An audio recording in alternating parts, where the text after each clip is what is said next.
Innallaha idza ahabba 'abdan istamala. Kalau Allah suka kepada seorang hamba, maka hamba itu dipakainya, digunakannya. Kita kalau suka sama baju itu kita pakai, kita gunakan. Suka kita sama cincin itu kita pakai. Kalau Allah suka sama hamba itu dipakainya untuk menolong agamanya. Nah, jadi mudah-mudahan kita termasuk yang dipakai Allah untuk menolong agamanya. Jadi ada beberapa kekeliruan orang, termasuk orang-orang tua pun keliru. Ustadz, bagaimana cara berangkat ke Mesir? Kata beberapa jamaah. Ya saya bilang, tamat pondok, ikut tes, urus paspor, bisa berangkat. Yang mau berangkat ini siapa Pak? Anak saya. Anaknya mau? Enggak. Kalau gitu Bapak aja berangkat. Jadi banyak orang tua menganggap menolong agama ini mesti jadi ustadz tamat Al-Azhar Mesir. Padahal kalau anaknya tidak punya kemampuan, dia tidak akan pulang menolong agama. Justru pulang itu dia tidak jadi Nabi Musa, dia jadi Fir'aun. Kalau tak percaya sama saya, tanya sama Ustaz Iskandar. Jadi pakailah apapun yang sudah ditempatkan Allah kita di dunia ini, pakai dia untuk menolong agama Allah. Buktinya tadi malam acara besar bisa terwujud, itu bukan karena Ustaz Abdul Somad, tapi karena orang-orang yang dipakai Allah dengan jabatannya masing-masing. Nah, jadi disitulah nampak hebatnya kalau kita berjamaah bersama-sama. Jadi saya sudah berjanji lama dengan saya, Ustadz Kemas Ali, Habib Mahdi, dengan Pak, saya selalu lupa nama Pak Gubernur 2017-2022, Pak Rizaldi. Kami berjanji di tepi pantai, di tepi atas hotel melihat ke bawah laut, nanti kita sama Habib Mahdi. Ya, tapi kalau tidak bersama-sama kita tak terwujud. Maka dalam ayat yang saya baca di rakaat pertama tadi, wa'tasimu bihablillahi jami'an, bersama-samalah kamu dalam agama Allah ini jami'an. Tapi di ujungnya tidak koma, sebelum wakaf ada koma, belum titik. Wala tafarraqu, jangan berpecah belah. Kenapa? Karena bersatu dalam acara itu susah, menyatukan orang itu susah. Tapi yang lebih susah lagi adalah setelah bersatu tetap menjaga persatuan. Nah, itu lebih susah. Karena ada gesekan-gesekan. Pepatah orang Melayu mengatakan telur ayam disangka lagi bersentuh. Apalagi hati manusia. Hati manusia itu bergeser. Makanya saya seringkali mengatakan alat telekomunikasi sekarang canggih, tapi justru alat itulah yang merusak hati kita. Berapa banyak persaudaraan kita rusak gara-gara grup WhatsApp. Kenapa? Karena kata-kata itu tidak ada intonasinya. Entah dia mengamuk, entah dia memuji, kita tak tahu. Kata-kata itu tidak bisa membedakan teks dengan konteks. Jadi kalau kita tulis satu kata, setiap orang punya interpretasi yang berbeda dengan kata itu. Berapa banyak orang di grup itu sepertinya garang harimau yang akan menerkam. Pas kita jumpa macam kucing kena hujan. Jadi memang menyatukan manusia ini berbeda. Di mana kita bisa ketemu? Kita bertemu pada satu titik. Titiknya namanya mukhlishina lahuddin. Ikhlas. Kalau semuanya karena Allah, maka tidak akan lelah. Lelahku lillah. Boleh untuk ditulis untuk baju kaos. Tapi jangan dibawa sholat tarawih. Jadi tengok orang di belakang senyum dia. Kalau kita sudah disatukan Allah dalam agama ini, maka dengan segalanya, Pak PJ dengan kekuasaannya, Ustadz dengan ilmunya, ada hamba Allah yang dulu pernah mengurus grup band jadi mengurus Ustadz. Tak boleh sebut nama, menjaga kode etik. Itu kan mirip-mirip semua. Ngurus pentas, ngurus sound, ngurus pengawalan, ngurus ketertiban penonton. Bedanya, yang dulu penonton sekarang disebut jamaah. Yang dulu yang tampil itu membawakan lagu-lagu setan, sekarang membawakan sholawat, tausiah. Itu aja, tapi entertainnya sama. Ilmunya itulah yang dibawa menolong agama ini. Jadi kalau ada orang-orang yang dulu punya kemampuan show, entertain, lalu kemudian setelah dia taubat ditinggalkannya semua. Dulu abang bisa ngurus-ngurus acara nih. Itu dunia jahiliyah udah saya tinggalkan Pak Ustaz. Oh, tidak ditinggalkan. Makanya kata Nabi, khiyarukum fil jahiliyah, khiyarukum fil Islam. Kalau dulu di zaman jahiliyahnya dia adalah orang terjahat, maka setelah dia masuk Islam, dia berubah jadi orang baik, tapi dunia itu tak dia tinggalkan. Contoh, Khalid bin Walid. Ketika perang Uhud, Khalid bin Walid lah yang menyerang Nabi di bukit Uhud itu. Ini bukit Jabal Rumat, bukit pemanah. Kata Nabi, ku tinggalkan 70 pemanah di atas, aku turun ke bawah. Nanti kalau kalian lihat saya menang, kalian jangan turun. Kalau kalian lihat saya kalah, kalian pun jangan turun. Kalian konsen di atas. Saya setelah pakai cincin satam ini mau begini aja tangan saya. Rupanya pasukan Nabi menang di bawah. Mereka tak tahan melihat harta rampasan perang, turun mereka. Begitu turun pasukan pemanah dari atas, datang pasukan Khalid bin Walid dari belakang. Kalah pasukan Nabi. Tapi setelah Khalid bin Walid masuk Islam, dia tidak baca Yasin di masjid. Dia tidak hanya duduk berzikir, dia tetap menjadi panglima perang. Bedanya, dulu menyerang Nabi, sekarang membela Nabi. Jadi sekarang banyak fenomena hijrah, pengusaha bertaubat, setelah habis itu duduk di masjid. Pas ditanya, gimana ruko bapak, gimana kebun sawit bapak, gimana bisnis bapak, gimana tambang bapak? Sudah saya tinggalkan semua. Saya mau mati. Ya kalau mati kok tidak? Saya banyak ketemu orang mau resign. Saya mau resign nih Pak Ustaz. Orang kalau ngomong, jangan patah, biarkan dia habis ngomong. Setelah habis dia bilang selesai semua, baru saya tanya, kalau bapak resign, keluar dari kantor, keluar dari BUMN, keluar dari ASN, siapa yang duduk di kursi bapak tinggalkan itu? Apa yakin yang menggantikan bapak lebih soleh, lebih baik daripada bapak? Enggak ada Pak Ustaz, setengah setan yang menggantikan. Berarti bapak membiarkan amanah ini diambil orang. Ya Pak Ustaz, tapi saya tak tahan duit-duit haram ini. Kasih ke saya. Jadi banyak orang berpikir yang dipikirkannya dirinya aja sendiri. Padahal kalau segenggam kekuasaan itu di tangannya, banyak yang bisa dia lakukan. Jadi kalau ada orang berpikir, yang penting saya sholat subuh, yang penting saya puasa Senin Kamis, yang penting saya tahajud malam, yang penting saya berzikir. Kalau begitulah cara berpikir, takkan merdeka Palestina oleh Salahuddin Al-Ayyubi. Tidak akan menang umat Islam melawan Konstantin oleh Muhammad Al-Fatih. Tak akan menang Islam berkuasa di Spanyol oleh menjebol Selat Gibraltar oleh Jabal Tariq. Kenapa? Egois, berpikir diri sendiri. Nabi ketika menerima wahyu, Iqra bismi rabbikal ladzi khalaq, khalaqal insana min 'alaqin, Iqra wa rabbukal akram alladzi 'allama bil qalam, 'allamal insana ma lam ya'lam, di atas Jabal Nur. Apakah ketika itu dia hanya baca Quran? Tidak. Setelah menerima wahyu dia turun ke bawah, jumpa dengan Abu Jahal, jumpa dengan Abu Lahab, berinteraksi sosial dengan manusia. Nah sekarang banyak orang kalau bertobat ke masjid, menegur kita pun dianggapnya kita setengah setan, padahal kita adalah masih lagi di dunia, masih kita berjuang. Jadi paling tidak menolong agama Allah ini ada 5 manusia.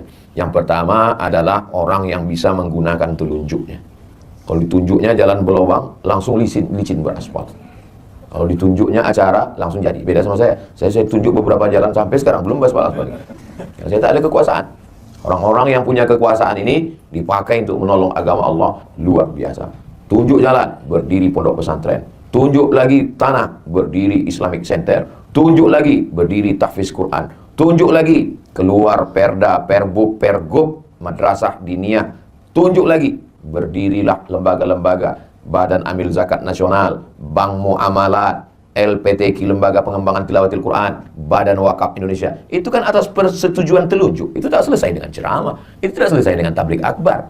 Tablik akbar itu hanya permulaan start untuk berbuat. Kenapa? Opini publik dipengaruhi dengan tablik akbar.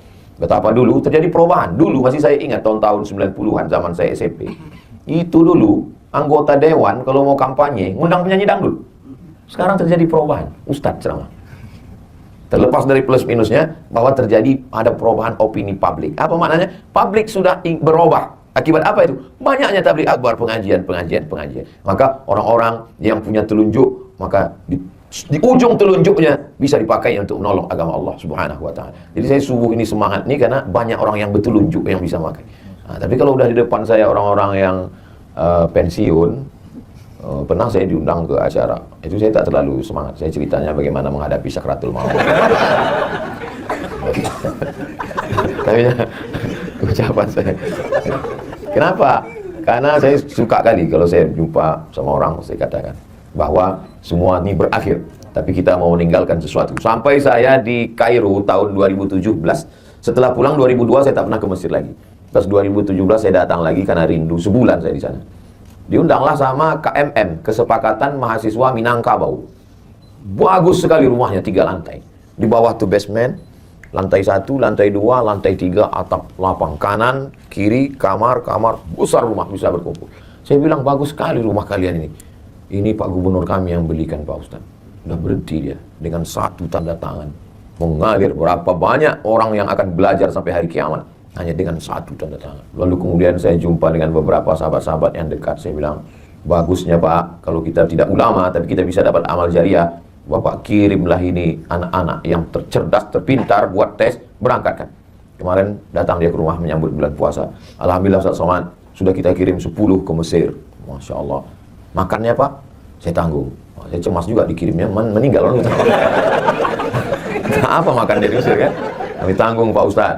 Ongkos pulangnya Pak, kami tanggung. Lapang saya. Apa untungnya sama Ustaz? Tak ada untung, tak ada anak. Kemanakan saya masuk di situ, keluarga saya tak ada. Tapi membalaskan sakit hati saya dulu. Karena saya dulu berangkat tak ditanggung Pemda.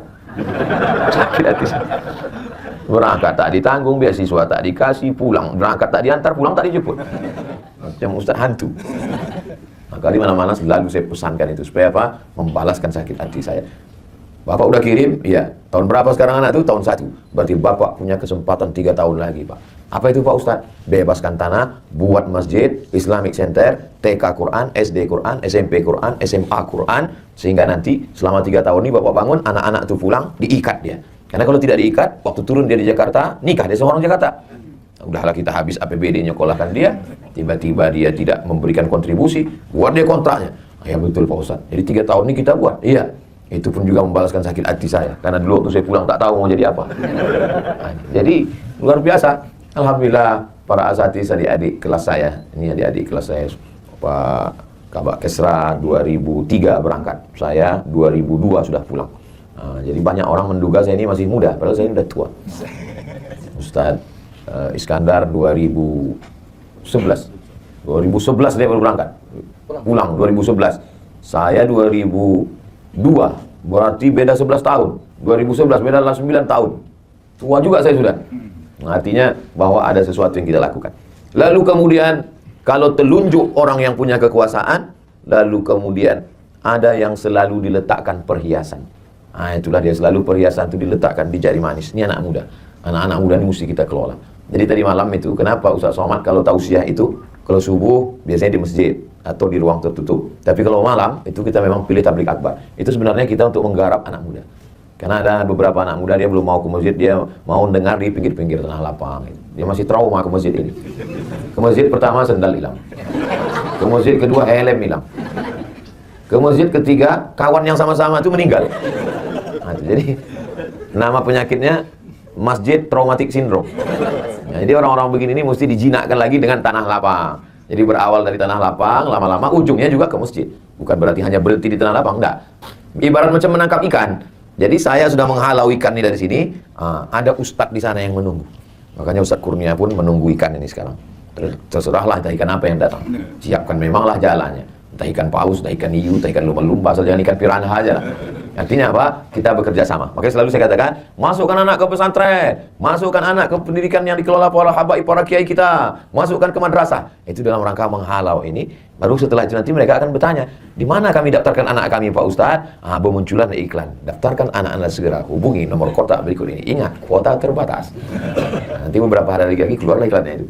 Itu dalam rangka apa? Karena pemuda ini kalau tidak kita garap, digarap aliran sekuler, komunis, ateis, agnostik, liberal, macam-macam di medsos itu. Tadi waktu habis sahur tadi, saya baru aja mengirim web yang diisi oleh orang-orang ateis. Jadi isinya itu ngejek agama aja. Sampai yang di atas itu ditulisnya, kalau memang Tuhan itu ada, kenapa dia menegur saya melalui mulut kamu? Tapi dia pakai fake account semua. Dan itu saya kirimkan ke kawan-kawan supaya jangan terlalu sibuk berkelahi antara sesama kita. Sementara ini kita diamkan. Nah, ini saya artinya anak muda ini mesti kita garap. Lalu kemudian ada telunjuk yang punya kekuasaan, ada anak muda di tengah ini. Inilah dia ulama. Ulama selalu di tengah, selalu menengahi, selalu membersamai. Tak miring ke kanan, tak miring ke kiri, selalu bersama, mengayomi, melindungi, tempat bertanya, fas'alu ahla dzikri in kuntum la ta'lamun. Tapi tidak mesti kita. Ustaz, itu kemarin yang jadi ketua pengurus masjid adalah fulan. Oh, sahabat saya, kawan saya, adik kelas saya, senior saya, kakak kelas saya. Bersama-sama kita. Jadi orang melihat kita. Kalau saya salah, yang disalahkan orang bukan Abdul Somad, yang disalahkan Al-Azhar. Yang disalahkan orang adalah semua kena. Ustadz Iskandar kena, Ustadz Kurnia pun kena. Itu kan kakak kelas, itu kan kata dia. Ustadz Kurnia kenal dengan Ustadz Somad? Oh, kakak kelas saya. Oh ya, dulu memang pernah, tapi sekarang udah lama tak jumpa. Alhamdulillah. Mudah-mudahan kita istiqomah insyaAllah. Karena kita sudah membawa Islam, sudah membawa Quran, membawa hadis Nabi. Jadi tidak hanya sekedar membawa personal nama kita. Saya dikasih tahu tadi sampai 5.30, setengah 6. Terasa juga dia jam sudah dekat. Telunjuk ulama, anak muda. Kelingking ini jangan disepelekan. Walaupun dia kecil, kalau tak ada dia cuma mengorek upil. Kalau tak ada dia cuma mengorek telinga. Gak ada lubang telinga kita. Tak mungkin pakai jempol. Besar betul lubang telinga. Artinya apa? Memang ada orang-orang kecil, tapi jangan lupa, boleh jadi azab Allah itu tidak turun karena yang kecil-kecil. Orang kecil itu lebih ikhlas. Orang kecil itu lebih tulus. Orang kecil itu lebih dekat kepada Allah. Kenapa? Rahmat Allah itu turun di hati yang hancur berkeping. Boleh untuk update status besok pagi. Karena tahu ada adik-adik yang hatinya hancur berkeping. Kenapa kadang hidup kita itu dibuat Allah hancur babak belur, berkeping macam kaca jatuh ke batu? Karena di saat itulah sujud kita lebih lama. Karena di saat itulah air mata kita menetes. Kalau kita di atas awan, bangsa yang hidup di atas awan, kita mungkin angkuh dan sombong. Tapi kalau kita sudah jatuh terjerembab, saat kita berteriak, tak ada lagi manusia mau mendengar kita, berbisiklah ke tanah. Malaikat-malaikat di langit akan mengaminkan doa kita. Saya sejak di Belitung ini puitis pula sekarang. Nah, maka orang-orang kecil sepele ini jangan disia-siakan. Masya Allah, tabarakallah. Kemarin Ustadz kita berbuka bersama 16.000 porsi. Terbayanglah itu berapa duit. Dari mana itu datang? Bahkan sampai ada LSM yang mempertanyakan ini datang dari mana. Tapi panitia kita luar biasa. Kalau abang mau nambah duitnya silakan datang. Dan mantap. Gak perlu marah-marah. Gak perlu ngamuk-ngamuk. Kenapa tanya-tanya? Iya, tak perlu. Ini dari mana duitnya? Kalau mau nambah silakan datang. Kalau nggak mau nambah, ya paling tidak jangan nambah beban. Lebih baik lembut tapi mengena. Untuk apa keras tak kena? Begitulah. Dari mana jawaban-jawaban lembut itu datang? Dari Allah. Allah kirimkan ke hati dan pikiran orang beriman supaya orang tak tersinggung, tapi mengena dalam hati sampai mati dia ingat itu. Akan datang kalau ada acara tabligh akbar lagi, mau menelpon, kena lagi nanti gitu.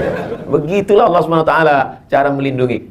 Kadang kita tak pernah terpikirkan sesuatu, tapi Allah yang membisikkan. Kalau bisikan datang dari malaikat yang dikirim oleh Allah, ilham namanya. Kalau bisikan yang datang dari setan, waswasah namanya.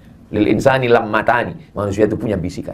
Datang dari setan, datang dari malaikat. Kalau kita berwudu, kita beristighfar, kita sholat sunat, kita istiqomah, datang bisikan-bisikan yang kadang tak terlintas di hati dan pikiran kita. Begitu juga kalau kita jahat, kita buat dosa, datang juga bisikan-bisikan untuk buat dosa yang tak terlintas di hati pendosa sekalipun.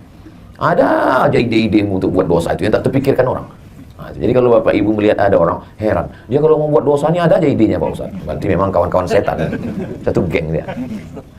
Yang punya telunjuk sudah, yang penengah sudah, anak muda sudah, orang kecil sudah. Ada orang-orang yang perlu selalu diberikan pujian. Ini mak-mak garis keras.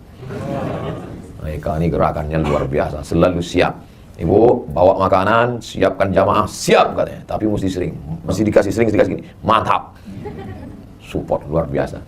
Perempuan itu dia ingin mendengarkan kata-kata pujian. Makanya Nabi menggunakan itu. Apa kata Nabi kepada Sayyidatuna Aisyah? Ya Humaira, wahai engkau yang kulitnya putih, kalau kena cahaya matahari kemerah-merahan.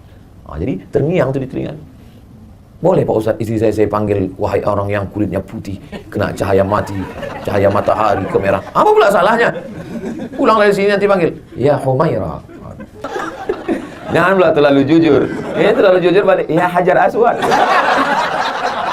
Ngamuk lah dia. Jadi kita memang harus selalu memberikan kata-kata yang baik, mengangkat hati, perasaan, mensupport, memberikan. Kita pun terasa itu. Kadang ada orang-orang, tapi jangan terlalu berlebihan. Dia macam garam juga itu.